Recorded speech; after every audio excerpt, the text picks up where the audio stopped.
Small trees had attacked my parents' house at the foundation. They were just seedlings with one or two rigid, healthy leaves. Nevertheless, the stocky shoots had managed to squeeze through knife cracks in the decorative brown shingles covering the cement blocks. They had grown into the unseen wall, and it was difficult to pry them loose.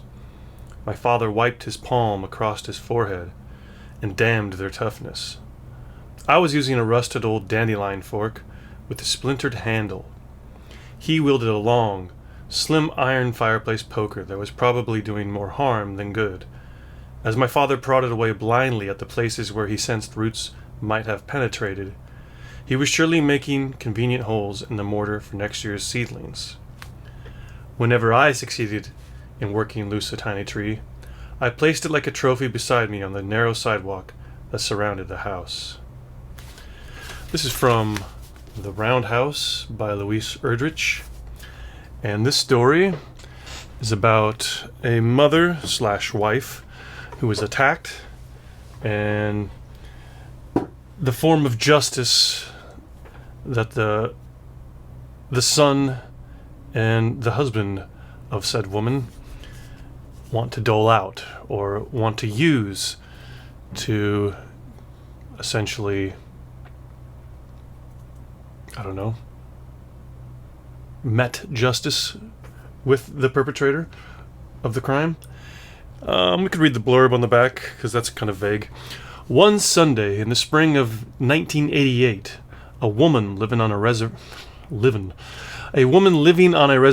in North Dakota is attacked. The details of the crime are slow to surface because Geraldine Coots is traumatized and reluctant to relive or reveal what happened, right? This is often the case with women who are attacked. They go inwards and don't want to say anything, and so the perpetrator goes free. She doesn't want to reveal what happened either to the police or to her husband, Basil, and 13-year-old son, Joe. Okay, so in one day, Joe's life is irrevocably transformed.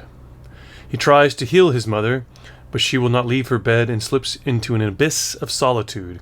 Increasingly alone, Joe finds himself thrust prematurely into an adult world for which he is ill prepared, while his father, a tribal judge, endeavors to wrest justice from a situation that defies his efforts. Joe becomes frustrated with the official investigation and sets out with his trusted friends, Cappy, Zach, and Angus, to get some answers of his own. Their quest takes them first to the Roundhouse, a sacred space and place of worship for the Ojibwe, and this is only the beginning. Right, and at the Roundhouse he has,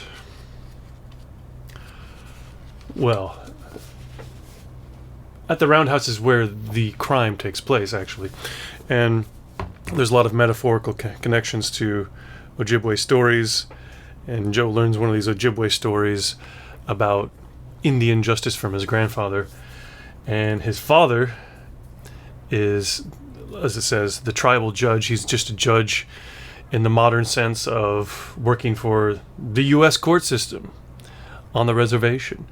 And so obviously, Basil, the father, wants to use that form of justice in, finding out who the perpetrator is and condemning him, sentencing him in whichever way that happens to be. But Joe, being a young 13-year-old, is not so, shall we say, sophisticated nor patient enough for that to happen, and he learns about his native tribe's form of justice, which is basically death, to put it bluntly. And so throughout the story there's this dialectic, and a dialectic is just a philosophical term for a fancy argument. It's usually an argument between contradictions, oxymoronic things, paradoxes, strange ironies, these things that can't be necessarily solved through science, but more logic in terms of the traditional philosophical sense, the verbal sense, verbal logic. It's just a push and pull of ideas, and if you follow Hegel, it would be somewhere in the middle they synthesize, and we get this antithesis and synthesis. I think that's how it goes, something like that. Anyhow, the dialectic is set up in a way that the father is the representation of modern jurisprudence, modern Western law courts, and the son, Joe, is the representation of the Ojibwe culture and their form of justice. And if you think about it, on the surface, you might go straight to Western jurisprudence. Oh, we must follow the laws. We can't just go killing people. You have to remember that this form of justice is not necessarily based in any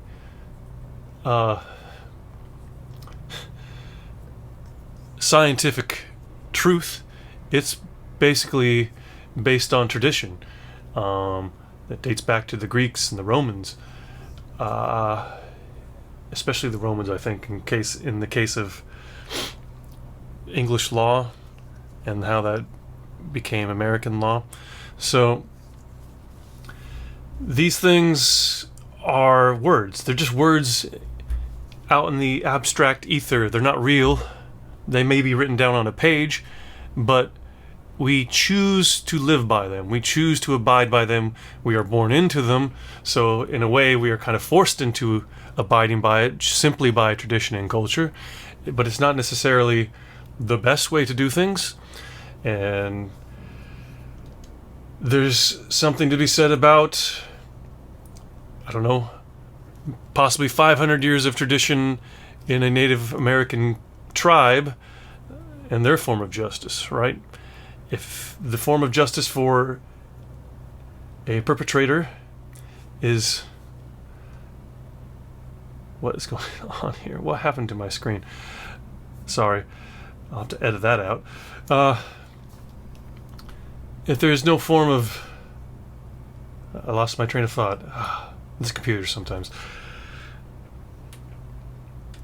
Their traditional form of justice, if it means to basically kill the man who has perpetrated this crime against a woman in the tribe, what's wrong with that?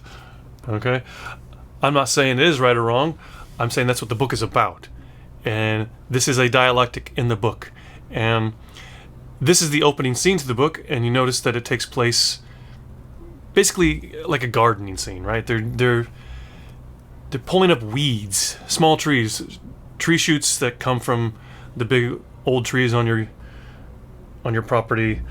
They'll spring up shoots all over the yard, and you have to go pick them out. Otherwise, you're gonna have 100 trees growing on your lawn soon enough. And it's the father and the son. They're always having these discussions about their mother/wife in the yard, doing some kind of housework, because eventually the mom goes up into the bedroom, very much a feminist trope, and disappears into a room of her own, and she becomes a ghost in a shell of herself. The angel in the house, I think, is what it's called. And the angel of the house, I don't know, it's not necessarily it's that trope, but it's reversing it. It's making it not so much it's like it is a forced position. She's forced up there by what men will do to women, essentially. Anyhow, that's by the by. She becomes recluse and doesn't want to speak, and so Joe and Basil have to take care of themselves. They have to fend for themselves, and that doesn't always go so well because Basil becomes wrapped up in the court case and talking to the police and trying to find out who the perpetrator is, and Joe wants to know who the perpetrator is, so he has to keep talking to his father, but his father won't give him information, and Joe won't give his dad information that he finds, because he finds information too, but not always in the most lawful way. And so there's this push and pull between them, and it's always taking place doing housework or gardening. And so this opening scene is just another extension of that. And this is the controlling metaphor of the book, right? Is this the way they go about doing the yard work or the housework or talking to the mother. The ways they do this is all set up in this opening scene.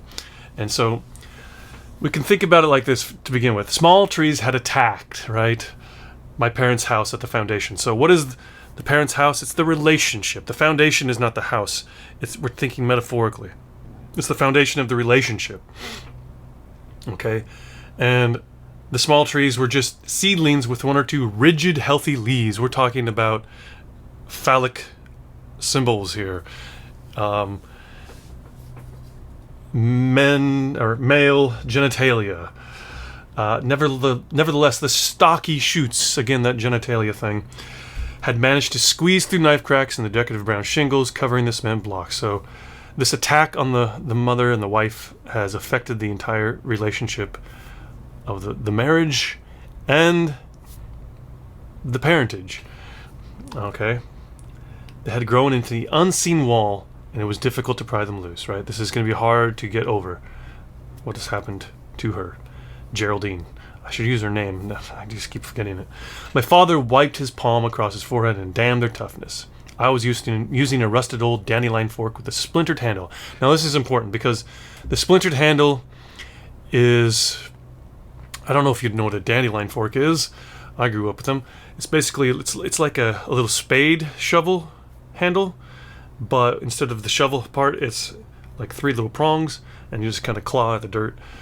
But it's splintered, right? It's broken. So he's broken between these two cultures and his parents. Yeah, I think his mother is full-blooded Native American, and the father is either completely European or like partially European. I'm not 100% sure on that, but I think it's a white father, Ojibwe mother, and he's not only splintered in terms of this relationship between his parents after this attack, but in terms of culture and his identity, right? So all of this is building the characters while also building the tension and the conflict in the book between the father and the son. He wielded a long, slim iron fireplace poker. So the father has a different kind of tool than the son. The son has this splintered handled dandelion fork. It's kind of it's short. It's quick. It gets to the point. The father has this long fireplace poker. That's a strange thing to be picking weeds with, but it's like the long arm of the law. It's that kind of idea, right? It's I mean that's the cliche term to describe what the law is. The long arm of the law, right? That's very much a metaphorical term. And it's probably doing more harm than good. So this form of justice that the father uses is doing more harm than good. And the father just prods away. He just blindly, right? There's no sense to what he's doing. And I guess this is a way to describe what it's like in the court systems today. Like it just seems so random when you're wrapped up in it. Like from the outside, if you're not involved in the case or you're not, you're either being charged with the crime or, condemning somebody else, it all seems so distant and just kind of, it seems to be working. The system seems to be working. But when you're involved in that system, it can seem like there's a lot of blind nonsense is going on. And there's a lot of loopholes in the system, right? The father is surely making convenient holes in the mortar for next year's seedlings. So every time he does one thing, it has these unintended consequences that affect something else down the road. And that's like the laws, right? Congress will write these laws, have no idea how they're going to be play out in the real world, and eventually they have to go back and either revise the laws or add more laws. And it's like this never-ending cycle of one law creates more problems, that another law is supposed to fix, and so on and so on. But Native American justice is just that dandelion fork, right? Whenever Joe succeeds in working loose a tiny tree, he places it like a trophy beside him on the narrow sidewalk. This is like hunting for deer or elk or bear or elephant, and you mount the head on the wall. A hunter will mount the head on the wall. It's called a trophy, right? A hunting trophy. So essentially, what does Joe want to do? He wants to kill the man who has done this to his mother, the Geraldine, while the father wants to do it the way he's expected to in his profession. And this is the fight between them. I wouldn't necessarily say it's a fight, because they never really... I mean, they get along fine, because they're so sad. They're sad together. But they definitely have different ways of going about solving this case. Is there anything else I want to talk about here? I think I got through it. But I mean, essentially this is a controlling metaphor, right? This is the way to start a book. You have to think about the conflict, who's involved, the main characters that we need to address, and how are we going to do it in a metaphorical way that makes sense with the story and the characters and the plot. And this is really effective. And it's one of those things that unless you read the book once and then come back to this, it may not make sense on a first read. I mean, if you're not an experienced enough reader to know that a book will start with characterization that adds to the plot and the conflict, then it may escape you. But I mean, lesson learned, you should be looking for that when you read a book, especially at the beginning, right? There's always a frame to a story. How is a story framed? Like a picture frame. There's always going to be something that frames everything that happens in the book at the beginning of a book. I say always, but more likely than not. Sorry, excuse me. So, The Roundhouse by Louise Erdrich. Yeah.